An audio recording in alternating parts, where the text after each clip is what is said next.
Bonsoir à toutes et à tous. Merci beaucoup de nous rejoindre pour ce webinaire en ligne organisé par Le Temps avec notre partenaire Elka sur le thème des données. On va se poser beaucoup de questions justement par rapport à ces données qui circulent. On va se demander si les entreprises et administrations deviennent davantage responsables face aux données des clients et des citoyens. Et puis c'est une thématique qu'on va aussi aborder prochainement le 31 octobre au Swiss Tech Center de l'EPFL dans le cadre du Forum des 100 organisé par Le Temps. Alors aujourd'hui, j'ai l'immense plaisir d'accueillir Stéphane Clerc. Bonjour. Bonjour. Vous êtes responsable de la communication chez Elka et on va aborder ces thématiques des données avec vous. Alors j'ai énormément de questions à vous poser sur ce thème. Et puis vous avez aussi des questions, vous qui nous suivez en ligne, des questions qu'on a déjà reçues et que vous pouvez continuer à poser durant la prochaine heure et durant ce webinaire. Monsieur Clerc, j'aimerais commencer par vous poser une question d'actualité, puisque il y a quelques heures, quelques jours, est entrée en vigueur la nouvelle loi sur les données en Suisse qui change énormément de choses pour les entreprises. On a l'impression qu'il y a énormément d'obligations qui sont maintenant mises en place pour les sociétés. Vous pouvez nous donner un aperçu de ce qui attend désormais les entreprises et les nouvelles obligations qu'elles ont? Oui, alors sans rentrer dans le détail, effectivement, il y a, je crois, 3 mesures phares, parce que c'est une mise à jour. D'une part, la nomination d'un Data Privacy Officer pour des sociétés d'une certaine taille qui dépassent 250 personnes. C'est cette personne qui va être en charge de la mise en application de toutes les obligations demandées par cette loi. Il y a aussi l'introduction de concepts de Privacy by Design et Privacy by Default, qui sont en fait deux manières d'intégrer dès le départ, dans le développement d'applications informatiques, la notion de sécurisation des données et de protection de leur utilisation. Enfin, il y a aussi un droit d'accès pour les utilisateurs, pour les consommateurs, pour les personnes qui se demandent finalement est-ce que mes informations personnelles sont dans telle ou telle société, d'avoir un droit de savoir et aussi d'avoir un droit d'être renseigné, c'est-à-dire pas seulement savoir quel est le type d'information que l'entreprise possède et si cette information doit être rectifiée le cas échéant, mais également de savoir finalement est-ce que mes informations sont partagées avec des tiers dont je n'aurais pas forcément connaissance. Ça fait beaucoup d'obligations d'administratifs pour les entreprises. Comment vous estimez la charge de travail? On peut imaginer que c'est aussi différent pour une PME que pour une société de plus grande taille. Alors, la mauvaise nouvelle, c'est que la charge de travail sera strictement similaire pour une PME et pour une grande entreprise. C'est pas seulement une charge de travail administrative, parce qu'il y a un aspect légal aussi qui est assez important. Et toutes les sociétés, suivant leur taille, ne peuvent pas nécessairement avoir des ressources, même à 250 collaborateurs, pour avoir un Data Privacy Officer qui à la fois soit compétent sur le plan légal et puis qui soit à même d'aborder tous les aspects informatiques de la problématique. Donc effectivement, c'est une charge de travail conséquente, mais c'est aussi une charge de travail qui peut être diminuée si les entreprises ont anticipé lors notamment de l'introduction du GDPR. Je crois qu'il y a quand même pas mal de sociétés qui se sont déjà mis à niveau. Celles qui travaillent avec des marchés européens en particulier. Mais pas seulement, mais effectivement, là, la marche est un petit peu moins haute. Donc, il y a pour les entreprises un besoin de cartographier finalement tout ce qu'elles font avec les données de leurs clients et fournisseurs, j'imagine. C'est un travail qui va dans les deux sens. Enfin, c'est surtout, effectivement, client-fournisseur, mais toujours lié à des informations personnelles. Donc, les informations liées, par exemple, à des entités professionnelles sortent du champ. Là, on a vraiment envie de s'intéresser, de rendre responsables les entreprises par rapport à la gestion de données privées. Vous l'avez mentionné auparavant, il y a une mise en adéquation avec ce qui se fait dans l'Union européenne, avec ce fameux RGPD qui est entré en vigueur il y a plusieurs années. On peut se poser cette question de manière générale, si on prend un petit peu de recul, c'est de se demander pourquoi est-ce qu'aujourd'hui les entreprises, mais aussi les administrations publiques, ont une telle soif pour les données de leurs administrés ou de leurs clients? Alors, si on laisse les administrations dans un premier temps un peu de côté, on s'intéresse aux entreprises, la collecte d'informations, elle est indissociable du marketing. Et le marketing, si on se remet dans le contexte de l'avant-Internet, il apparaît lorsque le producteur est séparé de son consommateur par une filière d'approvisionnement. Donc, il n'a plus le pouls du marché, il n'est plus en mesure de pouvoir sentir quels sont les besoins, d'anticiper les attentes. Donc, il va utiliser des informations disponibles à l'époque, qui sont principalement des informations de vente, pour pouvoir sentir l'impact d'une campagne promotionnelle, l'introduction d'un nouveau produit ou l'impact d'une promotion de prix. Avec Internet, l'âge d'or du marketing arrive, parce que tout d'un coup, non seulement on ouvre un marché beaucoup plus grand, mais en plus, on donne la possibilité aux producteurs d'avoir des informations extrêmement détaillées sur l'ensemble de ces consommateurs. Donc, ça, c'est pour l'aspect positif. L'aspect négatif, c'est que Internet met aussi beaucoup plus de concurrence entre chaque producteur. Donc, il va mettre en place des stratégies pour que son produit apparaisse légèrement en amont. Et c'est là qu'on va voir apparaître justement cette utilisation des informations individuelles qui sont parfois anonymisées et amenées dans les catégories pour que la publicité faisant la promotion d'un produit l'emporte sur ceux qui sont disponibles autour. Et est-ce que du coup, on est actuellement dans une course aux données, une course pour essayer d'attraper un maximum de données sans forcément qu'elles aient vraiment un lien avec l'activité de la société, mais simplement voilà, cette frénésie, cette soif de données pour dire, voilà, peut-être qu'au cas où ces données pourraient, à moi, PME, grande entreprise, m'être utiles pour la suite? Alors oui, mais je crois qu'il y a un aspect aussi de monétisation qui est assez important. Ce qu'on appelle les data brokers, donc ces sociétés qui sont spécialisées dans l'accumulation de différentes sources de données et qui permettent de reconstituer des profils, parfois au niveau individuel, parfois de manière plus anonymisée. Elles sont très friandes de ces data, elles sont prêtes à payer très cher parce que au bout de la chaîne, il y a des sociétés qui sont très intéressées à avoir un maximum d'informations, le plus détaillées, parfois aussi sur des personnes qui sont reconnaissables, qui sont identifiables. Évidemment, plus on en sait sur une personne identifiable, plus l'information coûte cher et rapporte. Et a de la valeur, effectivement. Est-ce qu'on peut aujourd'hui lister un peu le type d'informations qui sont les plus récoltées par les entreprises pour arriver jusqu'à des profils extraordinairement précis, comme vous le mentionniez? Alors, il y a celles qui rendent méfiants, c'est-à-dire finalement toutes les informations qu'on va demander lorsqu'on remplit un formulaire d'achat. Et dans le formulaire d'achat, très souvent à la fin, on met une carte de crédit, voire des fois un email, enfin souvent un email, voire quelquefois un téléphone, et puis on valide le téléphone, on valide l'email. Et donc, on a tout d'un coup une masse d'informations identifiées, des données personnelles, non sensibles, mais des données personnelles qui peuvent être coupées la prochaine fois qu'on va sur un autre site. Mais il y a paradoxalement beaucoup plus d'informations qui sont collectées à notre insu, presque de manière, j'ai envie de dire, innocente, entre guillemets. Par exemple, des informations liées à la géolocalisation, toutes les informations liées à la nature des applications qu'on utilise. Vous allez chercher un appartement de vacances, vous avez des options de préférence dans vos listes de lecture, vous distribuez des likes et des commentaires à gauche, à droite, et ainsi de suite. Et toutes ces informations-là, finalement, vont être petit à petit agrégées pour comprendre des préférences, des potentiels d'achat, parfois aussi même des inclinaisons politiques, d'idées. Et donc, toutes ces informations vont être utiles un jour à quelqu'un qui aura envie de soit vous donner des choses que vous avez envie d'acheter, donc là, c'est plutôt positif, ou alors vous donner des informations qui vont peut-être vous inciter à penser d'une certaine manière. Et là, on est à la frontière entre le good tech et le bad tech. Ouais, proche de la manipulation finalement qui peut être envisagée dans certains cas extrêmes. Ça rejoint un peu la question suivante que je vais vous poser par rapport au risque inhérent à cette récolte de données. C'est d'en savoir trop, c'est d'établir une société de la surveillance, c'est de rompre un lien de confiance avec le consommateur.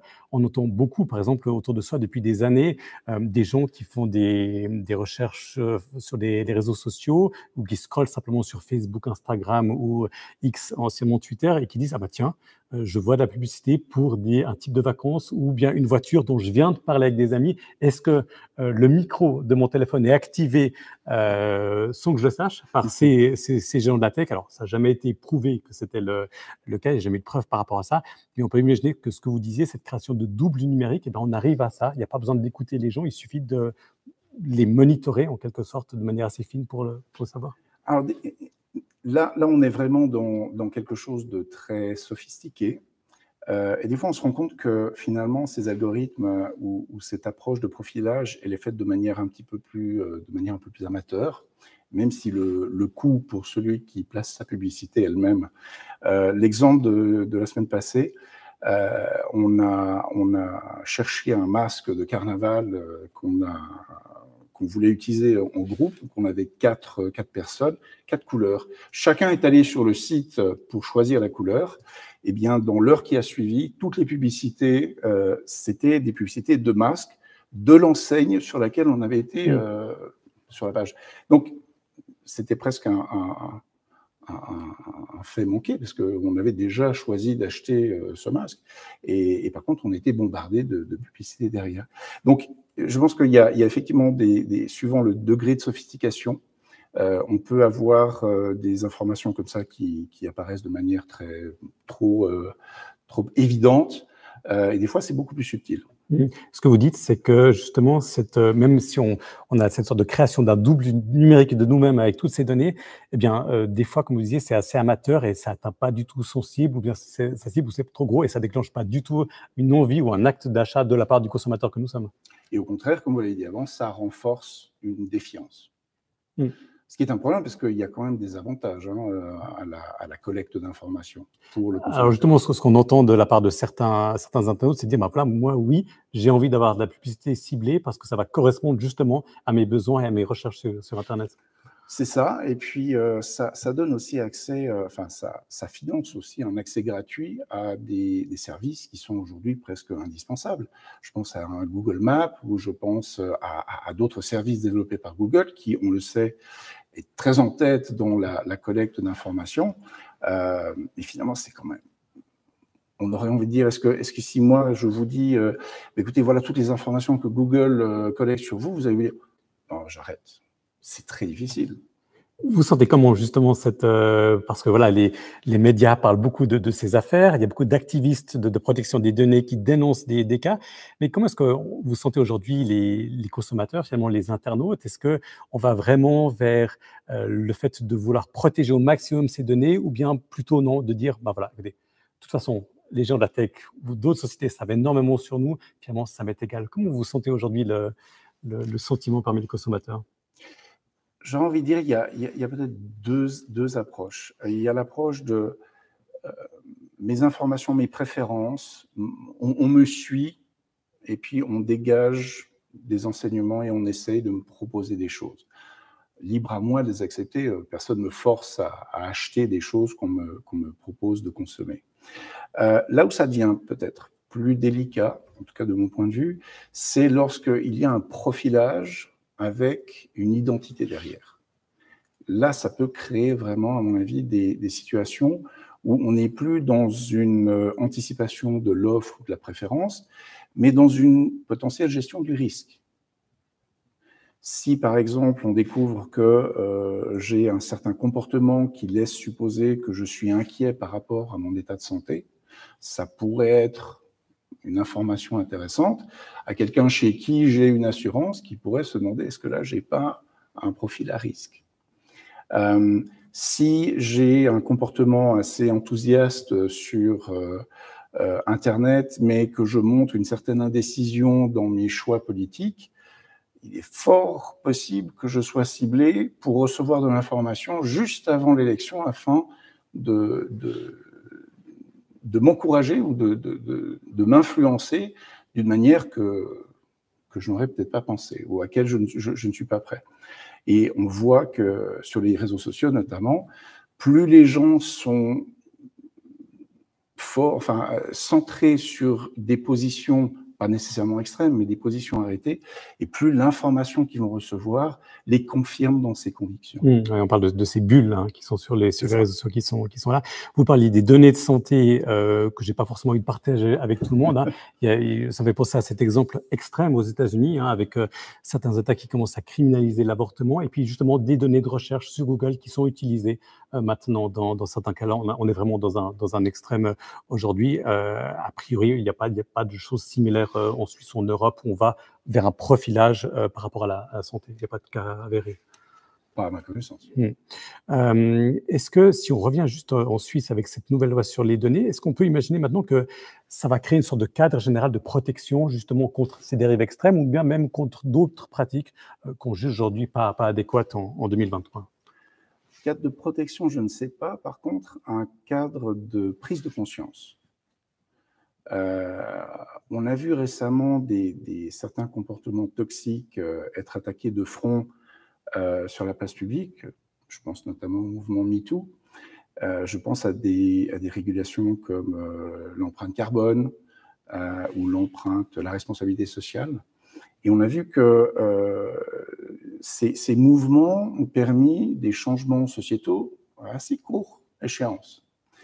Et peut-être que justement, cette prise de conscience que les informations peuvent être partagées avec des tiers sans un consentement éclairé. Le consentement, on le donne quand on clique sur les conditions générales, mais est-ce qu'on a vraiment conscience de ce qu'on va faire avec? Est-ce qu'on nous l'explique vraiment?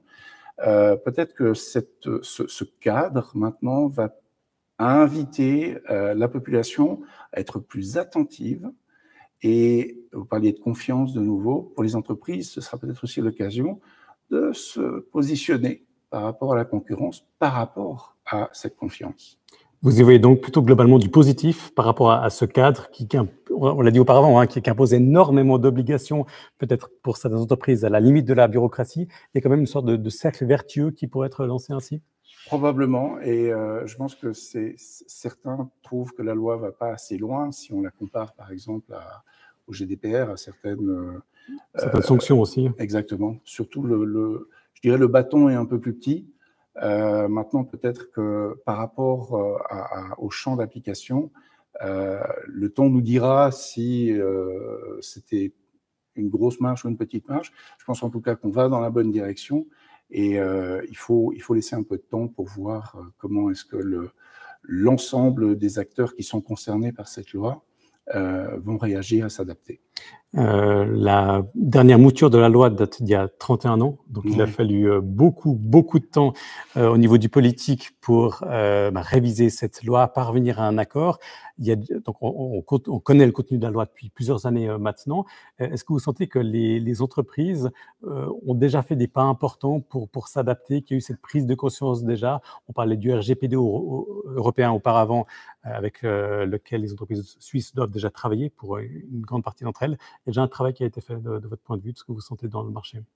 Je le crois, je le pense. On le voit, nous, par exemple, et aussi en parallèle, la prise de conscience du public.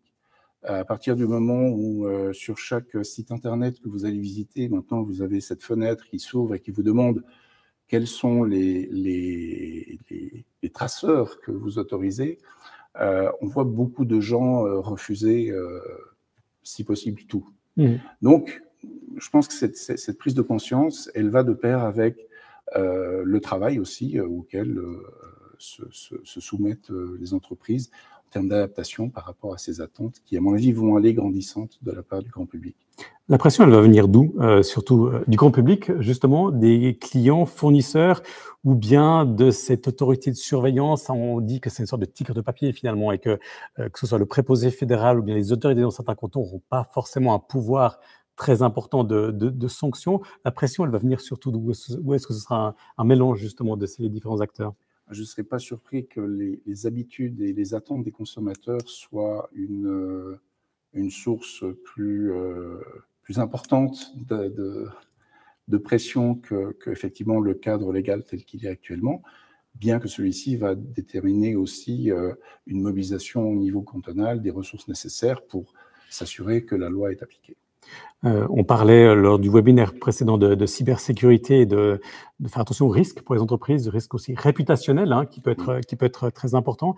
On peut imaginer que concernant les données, pour des entreprises qui ne sont peut-être pas conformes et qui sont peut-être clouées au pilori publiquement parce qu'elles n'ont pas respecté certaines de consignes ou directives dans la loi, que le fait qu'elles soient mises en avant, pointées du doigt de manière publique, puissent entacher de manière assez importante leur réputation et que ça fasse justement réfléchir certains dirigeants par rapport à cela. Ça peut être quelque chose à prendre en compte, le risque réputationnel? Ça peut être définitivement un facteur. Maintenant, il y a une mise en conformité qui l'emporte dans le court terme, puisque les entreprises sont évidemment obligées de se mettre en conformité avec la loi. Mais c'est vrai que cette loi rend quand même les démarches individuelles face parfois à des sociétés assez importantes. C'est un peu un chemin de croix qu'on leur réserve. Et donc, peut-être qu'à force d'être fatigués, les gens vont préférer faire du bruit, parce que ça va être beaucoup plus facile que d'aller au bout d'un processus qui n'a pas le temps de réponse attendu ou le degré d'information et de transparence attendu. Ce qui va peut-être accélérer aussi un peu les choses. Donc, ça veut dire qu'on peut imaginer que des grandes entreprises vont faire très attention à ce nouveau risque qui peut arriver de ne pas être en conformité avec une loi qui concerne énormément de leurs clients et qu'ils réfléchissent à 2 fois par rapport aux moyens à allouer pour être en conformité, justement. Oui, c'est tout à fait raisonnable de le penser. C'est quelque chose d'intéressant à suivre. Vous parliez auparavant un point intéressant de la responsabilité des internautes, des consommateurs, finalement, à ne pas forcément livrer leurs données à tout le monde. Est-ce que là, c'est un point qui est de plus en plus important de dire, alors, il y a bien sûr le côté responsabilité des entreprises, mais aussi des internautes à ne pas faire n'importe quoi en ligne et pas donner leurs infos à n'importe qui? Oui, et de la même manière qu'à l'école, il y a des cours d'éducation sexuelle, je pense qu'il faudrait aussi pour ces générations Z, je ne sais pas si c'est AA qui vient après ou Alpha. Je ne sais plus où on en est aujourd'hui. Ce sont des générations qui, à mon avis, sont particulièrement exposées, d'une part parce qu'elles ont commencé avec le téléphone portable, pas avec l'ordinateur, qu'elles ont eu accès à énormément de différents services en ligne, généralement gratuit, parce que voilà, c'est aujourd'hui le business model. Et je ne pense pas que ces générations sont tout à fait conscients des enjeux. Quand c'est gratuit, c'est qu'on est finalement le prix. Le produit, comme on dit, oui, absolument. Et donc, je pense qu'il y a une responsabilité au-delà de ce cadre légal, de former surtout les jeunes générations pour leur faire comprendre vraiment comment un comportement en ligne peut induire aussi plus tard des conséquences. C'est un point intéressant. On en parlait d'ailleurs justement lors du webinaire précédent par rapport à que doit faire l'État par rapport à la cybersécurité. On peut imaginer qu'il y a aussi des cours d'éducation plus générale par rapport aux données et par rapport à tout ce qu'on partage sur Internet. Je ne sais pas, dans votre entourage, combien il y a de personnes qui ont installé un VPN, qui sont capables de choisir sur une liste des programmes qui évitent justement l'installation de trackers ou de pop-up ou de choses comme ça qui diminuent énormément l'expérience de navigation. Une minorité, assurément. Et même, qui sait ce que c'est un VPN aujourd'hui? Quelle proportion de la population? Oui. Et donc, ça fait partie peut-être de ces choses qui, à ce moment-là, ne concernent pas seulement les générations X et alpha, mais vraiment les baby-boomers jusqu'à ces jeunes générations-là. Donc, avoir effectivement aussi le degré de responsabilité des jeunes. Effectivement, on dit qu'ils sont extrêmement à l'aise avec un téléphone, mais est-ce qu'après, il y a une prise de conscience par rapport aux données qui sont partagées? Ça, c'est encore à voir. Puis peut-être aussi un autre point intéressant, si on parle des réseaux sociaux pour ce domaine-là, c'est le fait que de plus en plus de réseaux commencent à être payants, en partie en tout cas, et peut-être que là, ça va changer un petit peu la donne au niveau des données récoltées et au niveau de ce que moi, j'accepte de partager. Ça, c'est encore à voir. Si on prend le contre-pied, on parle un petit peu du côté positif, on peut quand même imaginer que ces dernières années, il y a eu énormément d'innovations, de nouveautés permises justement grâce à la récolte des données et que ça a permis de faire beaucoup de choses en ligne. Évidemment, l'essor du e-commerce, mais peut-être d'autres choses. Alors, le big data a permis notamment dans des partages d'informations au niveau international de permettre à des jeunes entreprises de créer des traitements ou de mutualiser des efforts de recherche qui sont conséquents. Je n'ai pas une liste en tête, mais il y a par exemple une mutualisation des ressources, pas seulement au niveau professionnel, mais au niveau individuel, de mise en ressources de la force du processeur pour participer à un programme de recherche dans l'espace. C'est ce genre de choses aussi que Internet et le big data permet, une mutualisation des ressources autour d'un projet et un échange à grande échelle d'informations, alors cette fois-ci totalement anonymisées, mais qui permettent de faire avancer la recherche dans différents domaines. On peut aussi imaginer que certaines entreprises puissent aussi se lancer plus facilement parce qu'elles ont accès justement à des sets de données qu'elles peuvent acquérir peut-être aisément pour lancer un business. Dans l'ombre d'un Google, par exemple. Ça, c'est peut-être encore à prouver, je ne sais pas. Je ne sais pas parce que peut-être, mais je n'ai pas d'exemple concret d'application qui pourrait permettre à une société d'aller vers un provider pour demander des informations particulières. Soit l'information est agrégée par rapport à des habitudes de consommation, parce que derrière l'achat de ces informations, il y a toujours la volonté, évidemment, d'avoir un gain en vente. Donc, dans le cadre de la recherche, je ne suis pas sûr qu'il y ait un payout immédiatement entre le coût que représenterait l'acquisition de données très spécifiques, ne permettant pas de créer une source de revenus immédiate.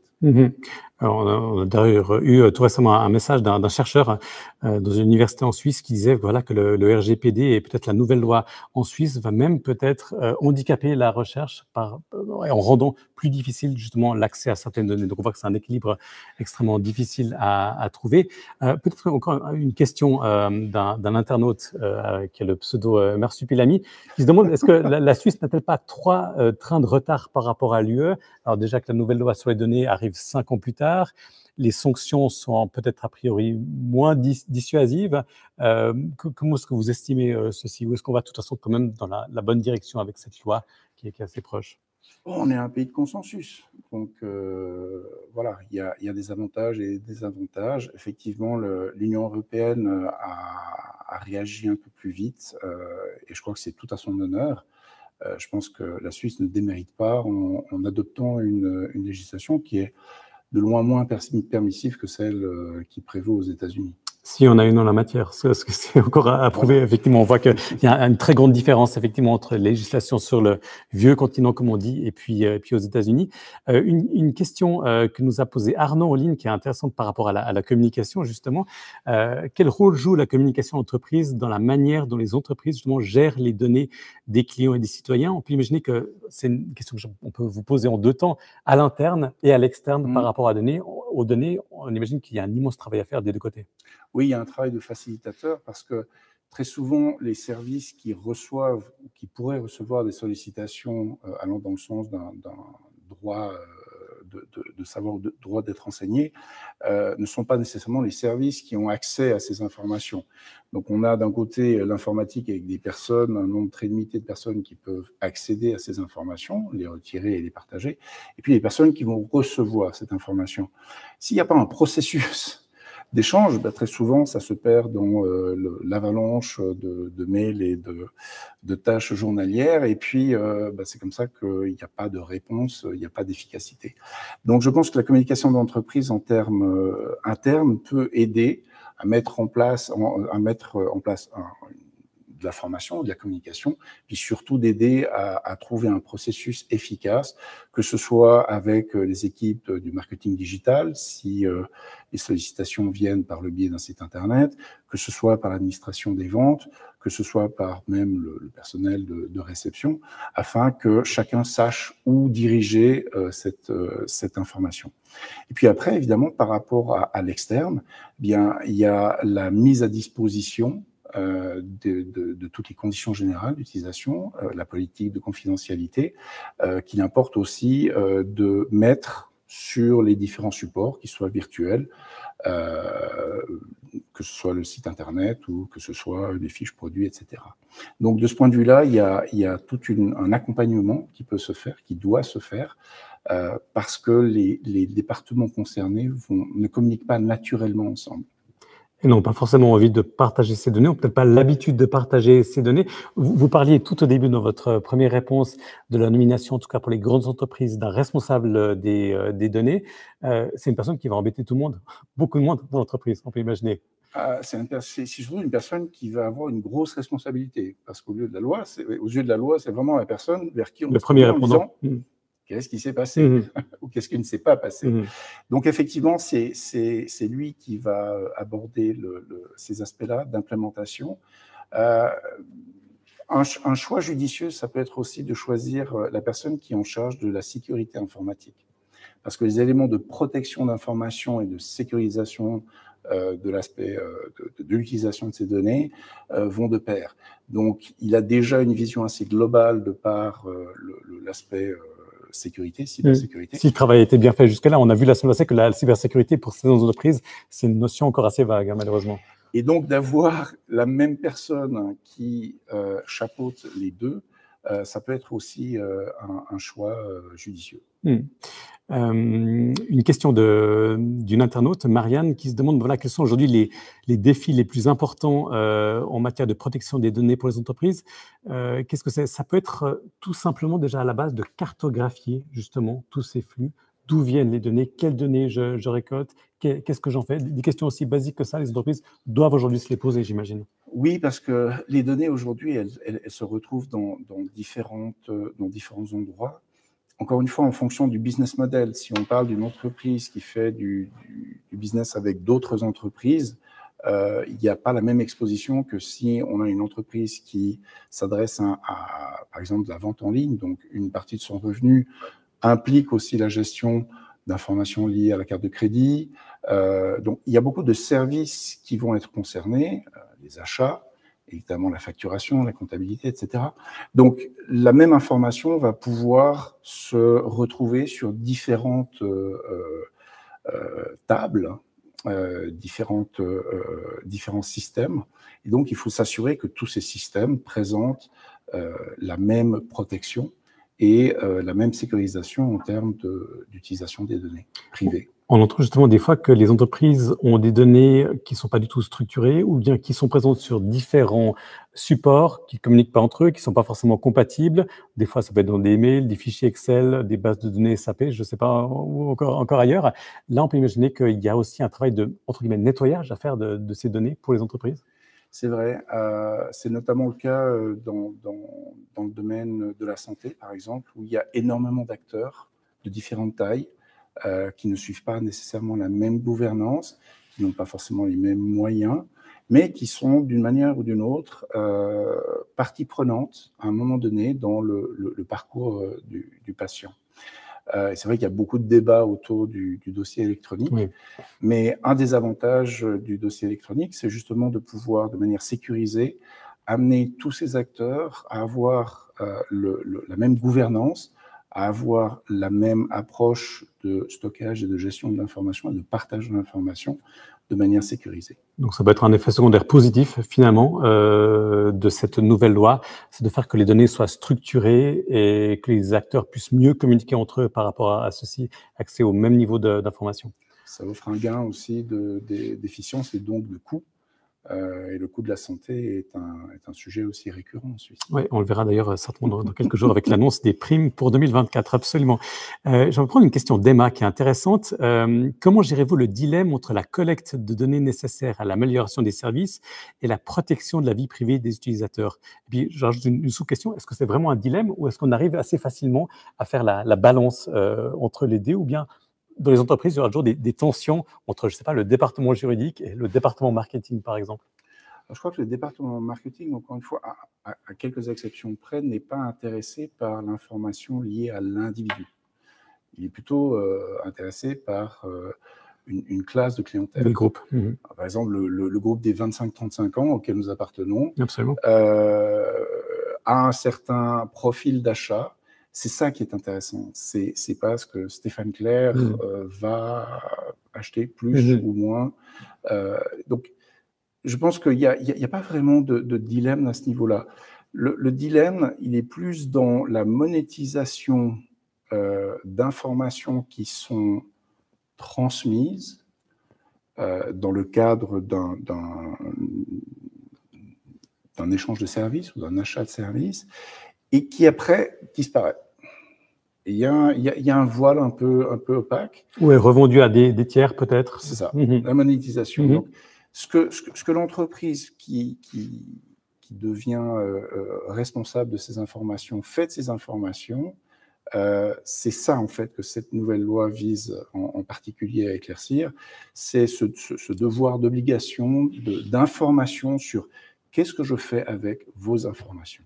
À qui je les revends. On parle justement de cette nébuleuse des data brokers qui sont actifs aux États-Unis, mais aussi en Europe, on peut imaginer, qui s'échangent, revendent, traitent ces données pour justement créer des profils peut-être plus précis. Oui, parce que l'information, c'est comme le savoir. Il se multiplie. Donc, une information qui existe aujourd'hui, elle sera enrichie demain. Elle peut rester en sommeil pendant très longtemps, elle peut disparaître et tout d'un coup réapparaître à un moment ou à un autre. Donc, du coup, attention à ces doubles virtuels de nous-mêmes qui sont peut-être en train d'être créés, mais sur lesquels on n'a pas vraiment prise finalement. C'est ça. Et la question, est-ce qu'on peut vraiment complètement limiter ce risque? Ça veut dire arrêter d'acheter en ligne. Est-ce que quelqu'un aujourd'hui a envie de ça? Pas nécessairement. Du coup, ça veut dire que cette loi peut quand même servir de protection, de bouclier pour que nos données, par rapport à un site de e-commerce en Suisse, si je prends cette image-là, ne partent pas après n'importe où. On peut imaginer qu'il y aura un effet bénéfique à ce niveau-là. Il faut l'espérer. Une question des sanctions, on l'a évoqué auparavant, une question d'une internaute, Mira, qui demande aujourd'hui simplement quels sont les risques encourus par les entreprises et les administrations de non-respect des réglementations sur la protection des données. On l'esquissait auparavant, les sanctions en Suisse sont a priori inférieures à celles qui sont liées au RGPD. Oui, limitées à 250 000 francs. Et pas de sanctions directes si il y a une observation du non-respect. L'entreprise doit s'engager à corriger le tir. Et si je ne me trompe pas, ce sont des personnes physiques et pas morales qui peuvent être amendées en Suisse. Alors, ce qui met peut-être une pression supplémentaire, justement, on en parlait auparavant, sur les personnes qui sont responsables des données au sein des entreprises, ou là qui vont devoir transpirer un petit peu. Oui, et la grosse question, c'est alors, quid des PME? Quid de la PME de 50 personnes qui n'a pas la possibilité d'avoir un DPO, par exemple? Enfin, qui n'est pas obligé d'en avoir un, mais il y a bien quelqu'un qui va sentir l'obligation peut-être d'avoir une personne en charge de ceci. Il y a une personne en charge qui doit être désignée. Et donc là, ça va forcément être le dirigeant de l'entreprise. Et qui aura du coup une casquette supplémentaire et pas des moindres à porter. On peut imaginer qu'il délègue ceci à certains de ses responsables au sein du comité de direction, bien qu'il endosse l'entier. Ce sera différent au cas par cas, j'imagine. Ce sera différent au cas par cas. Il y a une troisième possibilité, c'est un service qui évidemment commence à se généraliser, c'est d'externaliser cette responsabilité, d'avoir un DPO as a service, donc d'avoir... Comme pour la cybersécurité, Comme pour la cybersécurité, exactement. Du coup, ça veut dire un sous-traitant, un fournisseur en plus à gérer, ce qui va complexifier, encore une fois, si on prend le côté un peu peut-être négatif de cette loi, la vie des entreprises, finalement. Ou pas. D'avoir un regard externe qui, du coup, peut donner quelque chose de positif. Et oui, bien sûr. parce que, encore une fois, si on prend une certification comme l'ISO 27701, ça peut fonctionner aussi comme un badge de vertu, entre guillemets. Ah ben voilà, on a confiance parce qu'on sait que cette entreprise a mis les ressources nécessaires, les processus en place, la formation, afin que la gestion des données soit correctement prise en charge. Du coup, pour peut-être augmenter la confiance en ligne, ce qui est un élément extraordinairement précieux. Une question de Noah qui vient en ligne, qu'on a un petit peu abordée, mais pour laquelle on peut peut-être aller un peu plus en profondeur. Avec la nouvelle loi entrée en vigueur donc le 1er septembre, est-ce que les consommateurs seront mieux protégés? J'ai l'impression que la réponse c'est plutôt oui, à vous entendre. Alors, oui, mais de quoi en fait? Ils seront mieux protégés de quoi? La loi ne va pas nécessairement les empêcher de continuer à donner des informations de par leur utilisation régulière au jour le jour d'Internet et de bénéficier de tout le portefeuille de services gratuits qui existe. Ça, je ne pense pas que ça va changer. Par contre, peut-être que justement, la gouvernance qui va s'en suivre va permettre ou va inciter les entreprises à être plus transparentes, à avoir un comportement éthique pour justement rassurer aussi leur clientèle. Si on parle justement des internautes, des clients, est-ce qu'ils n'ont pas finalement eux aussi une part de responsabilité là-dedans? Vous parlez justement de ces pages à dérouler pour autoriser certains cookies, tous les cookies ou aucun cookie, hein, qu'on voit beaucoup depuis l'entrée en vigueur du RGPD il y a 5 ans de cela. Alors, est-ce qu'il y a une part de responsabilité qui a été transférée de manière un peu brutale à l'internaute? On se doute bien qu'il ne va jamais lire tous ces textes, ou bien non, il doit justement lui-même prendre sur lui et puis lire ces textes et décider finement ce qu'il va accepter ou pas comme envoi de données personnelles. Ça ressemble un peu à ce que les Anglais appellent du passive aggressiveness. On vous met effectivement 30, 50, une centaine de pages de conditions générales à lire. Et puis, lorsque vous venez demander, oui, mais comment est-ce que mes informations personnelles sont utilisées, on dit, c'est dans les conditions générales. Et du coup, facile à dire, un transfert très important sur l'internaute qui ne va pas faire ça, en fait, qui va simplement devoir cliquer « j'accepte » ou « je refuse tout ». Après, comparer, en fait, est-ce qu'il a une expérience de navigation ou d'achat en ligne différente ou pas, finalement. Oui.